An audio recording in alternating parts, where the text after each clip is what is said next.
Okay, this is Dolores Cannon again. And the last show I was talking about some of my cases that I have done, and I wanted to continue with those. I hope I'm not going to do any repetition because it's been a while since I did that show, and I hope I'm not going to repeat some of the cases I did at that time. But I do want to remind you that my work is done with hypnosis, and I'm a past life therapist. And I've done thousands and thousands of cases in the last 30 years, so I've been able to come up with some theories and information that the average hypnotist would never find.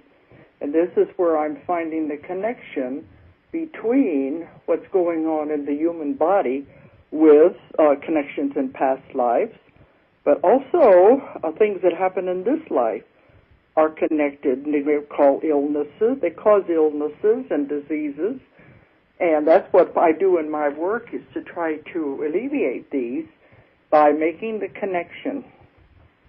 So I said last week, I work directly with the subconscious mind. And the subconscious, to me, you may call it the oversoul, the higher self, the higher consciousness. It is the part that has all of the information and all of the knowledge. And when I do my work, we contact that part through everybody I work with. So to me, it's like calling up an old friend on the phone, because it's amazing to be able to contact the same part through anyone I work with, and it always has the same type of voice. It always speaks the same, uses the same terminology. And to do that time and time again, I think that would be proof that there is definitely something else out there that we are in contact with. Because these are people that I have sessioned with everywhere. None of them know what I'm looking for. I don't give them any clues when we start the session.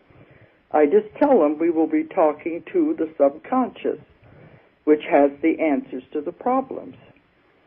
I call it the subconscious, and whatever it is answers to that, but it is much, much larger than the psychiatric explanation for the subconscious. It is so powerful that we can have instantaneous cures, alleviation of disease and phobias and allergies, all kinds of things, because once the person understands what's causing it, on that level, it goes away immediately. This is what is so fascinating about this work, that I think I've discovered something that the average hypnotist doesn't use or don't know about. Of course, everything that we're doing now, we have done in the past, in other lifetimes, whenever they had great knowledge and great power in the other civilizations. They keep saying, when I say they, I mean the subconscious part, I've got to know them as they keep saying, we are not uncovering anything new. We are just remembering what we did in the past.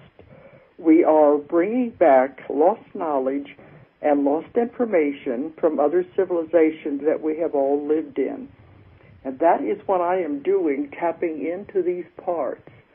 I'm finding this through many, many people, that many of them are coming to me now who either are healers or they want to be healers. And they're working in this field. I see it as almost like an undercurrent, an underground. The average person, and I think the medical community, has no idea of what is really out there and what we are tapping into. That's why I call it the undercurrent, the underground, because there are so many people having this sudden desire to get into these fields. They're taking Reiki, they're taking all the different energy work courses, and eventually they all find their own way. They all find their own technique. That's what it's all about. I say you take all of the courses, get all the information, and then develop what is natural for you to develop. However it feels right. I don't think there's any rules or regulations about what is right and what is wrong. If it helps people and we found how to use this energy in some way, that is the most important thing. I'm also finding people all over the world who are getting involved in energy work and healing, in the natural alternative healing, I'm finding all over the world they're either opening centers, building centers, or planning centers of healing. So this is not a coincidence when I hear so many people doing this. If even half of these places that I'm hearing about come into reality, it's going to have a tremendous effect on the health of the world, the belief systems of the world, and it's definitely going to have a tremendous effect on the medical profession. When I was in Russia in May, I was in Moscow for the first time because my books are being translated there now, and they want me to come back next March. When I was there, I was sent for and taken to this center where there were doctors and psychiatrists working on the application of folk medicine in Russia. They told me this was very important, that they are trying to unite the healers of the world. They said it would be similar to Doctors Without Borders, only they're calling it Healers Without Borders. They want to unite all the people working in the alternative field, as many as they can, and the herbal medicines, the natural remedies, and they said they don't want any fakes or any charlatans, but they want anyone who is involved in the natural medical field to be a part of this organization. And they asked me if I would help to get this started in the United States, to be a part of this. So this is something I'll be working on as we go into the future. I'll be working with these people in Russia to hopefully we can get this off the ground, because they said they have very powerful connections with people who want to sponsor this everywhere. And the doctor who in charge gave me a very interesting statistic. He said, according to the 2000 year statistics, over 42% of Americans believed in alternative medicine and were using alternative medicine. Means homeopaths, naturopaths, herbal remedies, whichever way you want to do it. 42% were using this and believed in it. And I told him, well, that's not what we hear in the States. They run it down. They try to make it as though it's in the backwaters. It's nothing very important, very big, and they're always trying to run down different herbal remedies that actually help the person more than the drugs. I said, that's what we hear. We don't ever hear that it being that much of a percentage. He said, well, these are the 2,000 statistics that he's going by. And when I travel, I find they know a lot more of what's going on in the world in these other countries than we do right here in the United States. When the news is on over there, I hear things that we never hear in the States, of events that we are involved in. And when I come back, I'll tell my kids, I'll say, did you hear about thus and such? And they'll say, what do you mean? There wasn't anything on the news at all. Well, they are getting the real news. Our news is being censored and doctored to where we will only get what they want us to know. So there's a whole lot of other things going on in the world that the people who don't travel and the people who just only exposed to what they get on the news and in the newspapers, there's a whole lot more happening than they'll ever be aware of. But I have doctors now coming to me as clients, and many of them are saying they want to get into the alternative healing. They are tired of the drugs, and they know it's not as effective as they want it to be. They would much rather get over into the field where they know these cures have been around for thousands and thousands of years. And this is what they want to get into, to get over into the alternative healing. One doctor said he got tired of signing death certificates because he said once they put the person on chemo, that was signing their death certificate. Because he knew that if they survived at all, it would be in spite of it. And he said you couldn't very well put the cause of death on the death certificate as chemotherapy. You had to put something else.